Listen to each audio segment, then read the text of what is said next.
Hello friends, welcome to Hindi study.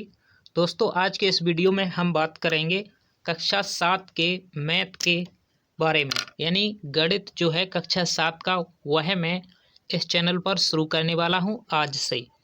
तो हम बिल्कुल शुरुआत से इसकी शुरुआत करेंगे इकाई 1 से, जो कि प्रमेय संख्या चैप्टर हमारा पहला है। पहले हम दोस्तों ये सब कुछ लिखा हुआ है, जो आपको यह सब अपनी बुक से पढ़ लेना है। ये दोस्तों ज़रूर आपको पढ़ना होता है।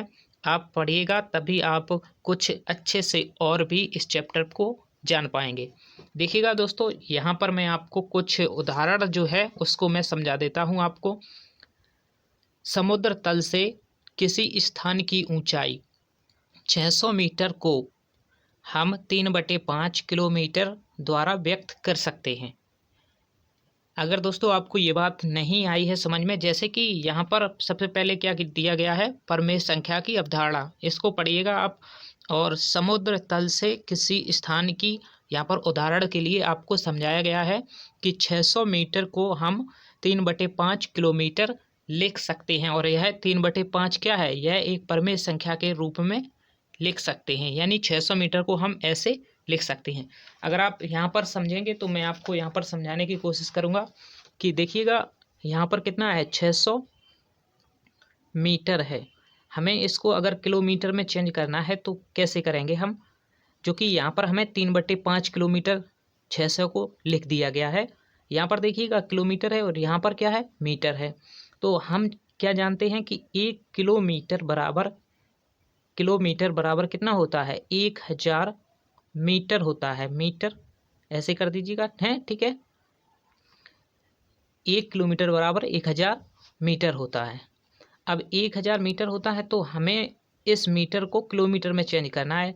तो क्या करेंगे हम, 1 मीटर अगर यहाँ से हम निकालें, 1 मीटर किसके बराबर हो जाएगा, तो इस 1000 का हम इसमें यहाँ पर भाग दे देंगे। यानी 1/1000 यह हो गया किलोमीटर। किसके बराबर हुआ, यह 1 मीटर के बराबर। अब यहाँ पर 600 मीटर है तो 600 में हम भाग कर देंगे 1000 का, तो हमारा यह किलोमीटर में हो जाएगा। अब देख लीजिएगा, इसको हम हल कर लेते हैं। 0 से ये 0 कट जाएगी, कितना बचा, 6/10। 6/10 इसको काटेंगे, 2 तिया 6 और 2 पंचे 10, यानी कि 3/5 किलोमीटर लिख सकते हैं इसको।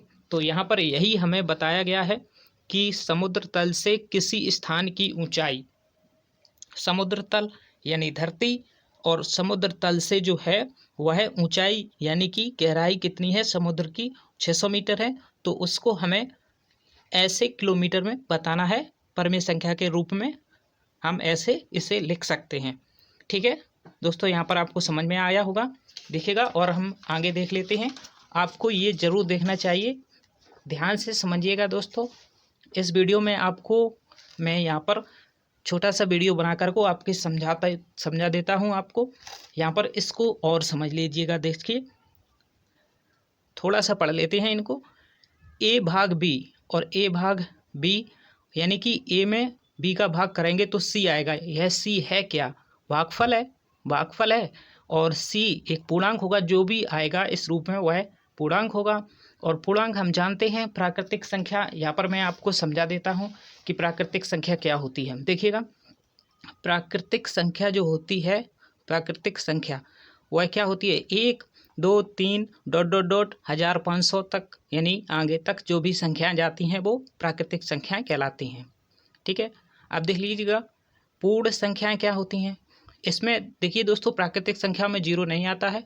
पूर्ण संख्याओं में 0 1 2 3 और ऐसे डॉट डॉट डॉट अनंत तक संख्याएं होती हैं। ठीक है, और पूर्णांक क्या होता है, देखिएगा पूर्णांक में क्या होता है, जिसे हम संख्या रेखा पर दर्शाते हैं। जैसे कि यहाँ पर 0 है और यहाँ पर 1 2 3 यानी डॉट डॉट आगे तक, और इसी टाइप से इस तरफ -1 -2 -3 और डॉट डॉट डॉट माइनस में इन्फिनिटी तक। ठीक है, यानी संख्याएं जाती ही रहती हैं। तो इन संख्या रेखाओं पर जो भी हम दर्शा लेते हैं उनको हम पूर्णांक कहते हैं। ठीक है, यानी माइनस में जो भी होगी और प्लस में भी होगी उसे हम पूर्णांक कहेंगे। ठीक है दोस्तों, अब यहाँ पर देख लीजिएगा, समझ लीजिए। इसको समझते हैं। देखिएगा -15/5 यानी भाग 5 है। अगर 5 से 15 में भाग देंगे तो कितना आएगा, 5 तिया 15, 3 बार जाएगा यानी -3 आएगा। और -3 यह क्या है, एक पूर्णांक है, मैंने अभी आपको बताया। ठीक है, कौन कौन सी संख्या पूर्णांक में होती हैं, माइनस की और प्लस की भी। अब देखिएगा यहाँ पर हमें आगे समझना है कौन सी संख्या जो है पूर्णांक नहीं होगी। ठीक है, यहाँ पर देखिएगा 12/2 है, 2 से भाग करेंगे, 2 छक 12, माइनस का 6 आएगा क्योंकि यहाँ पर -12/2 है। ठीक है, तो यह है -6 जो है पूर्णांक है। अब ऐसे ही अगर हम 0 में 5 का भाग करेंगे, यहाँ पर 0/5 है यानी 0 भाग का चिन्ह है और 5 है, यानी 0 में अगर हम 5 का भाग देंगे तो कितना आएगा, 0 आएगा। और 0 एक क्या है, पूर्णांक संख्या है। ठीक है, अब देखिए यहाँ पर 12/5 है, 12 में हमें 5 का भाग करना है यानी 12/5। अब 12/5 5 का भाग करेंगे तो यह दशमलव में आएगा यानी कि पूर्णांक नहीं है। और यह लेकिन यह क्या है, एक भिन्न है कि नहीं, एक भिन्न है लेकिन पूर्णांक नहीं है क्योंकि यह दशमलव में आएगा। अब देखिएगा यहाँ पर माइनस का 12/7 यानी इसका अगर हम -12/7 करेंगे तो इसका अगर हम निकालेंगे तो यह भी दशमलव में आएगा और ना तो यह पूर्णांक होगा और ना ही यह भिन्न होगा।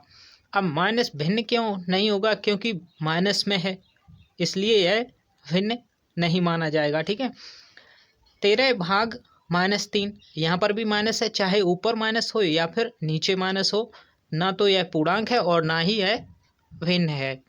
ठीक है दोस्तों, यहाँ पर हम देखेंगे, इसको देख लीजिएगा, यहाँ पर लिखा भी गया है, क्यों नहीं है, उपयुक्त सारणी से स्पष्ट है कि -12/5 और 13/-3 ना तो पूर्णांक है और ना ही भिन्न है।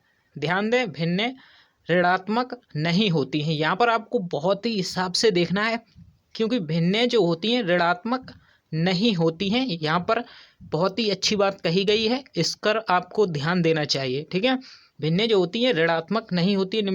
निम्नांकित सारणी 2 में उल्लेखित कथन को देखिए और तर्क सत्यापित कीजिए। यहाँ पर देखिएगा, आप हमें ये वाली सारणी थोड़ी सी देखनी है, बस देखिएगा संख्या पूर्णांक है अथवा नहीं। यहाँ पर देखिए -3 पूर्णांक है, बिल्कुल हम जानते हैं -3 पूर्णांक है। +6 पूर्णांक है, प्लस में हो या माइनस में हो पूर्णांक है। ठीक है, या 0 भी हो पूर्णांक है, क्योंकि प्लस और माइनस और 0 ये सभी अनंत तक संख्याएं सभी माइनस में और प्लस में पूर्णांक होती हैं, और 0 भी। 12/5 पूर्णांक नहीं है परंतु भिन्न है। अगर यह माइनस में होता तो यह भिन्न भी नहीं होता। ठीक है, अब यहाँ पर देख लीजिएगा, थोड़ा यहाँ पर देखना है मैं क्या है। देखिएगा 11/7 पूर्णांक नहीं है परंतु भिन्न है कि नहीं, क्योंकि माइनस में नहीं है। माइनस यहाँ पर माइनस है, देखिए चाहे ऊपर हो माइनस या नीचे हो माइनस माइनस ही होता है, क्योंकि 1/-3 इसे हम ऊपर भी कर सकते हैं। ना तो पूर्णांक है और ना ही यह भिन्न है, यह भी ना तो पूर्णांक है और ना यह जो है भिन्न है। अब इस सवालों को हम दूसरे वीडियो में आपको करके दिखाएंगे। यहाँ पर यह पूर्णांक है या कैसा है, यहाँ पर x का मान निकालेंगे और x का मान कैसा आएगा, पूर्णांक में आएगा या कैसा भी आएगा या फिर भिन्न में, जैसा भी आएगा वो हम करके देखेंगे अगले वीडियो में। तो दोस्तों, चैनल पर नए हो तो चैनल को सब्सक्राइब कर लें, और हम सभी को यहाँ पर हल करके आपको यह प्रश्न जो हैं अब स्टार्ट होने वाले हैं उनको करके दिखाऊंगा। थैंक्स फॉर वॉचिंग, मिलते हैं अगले वीडियो में।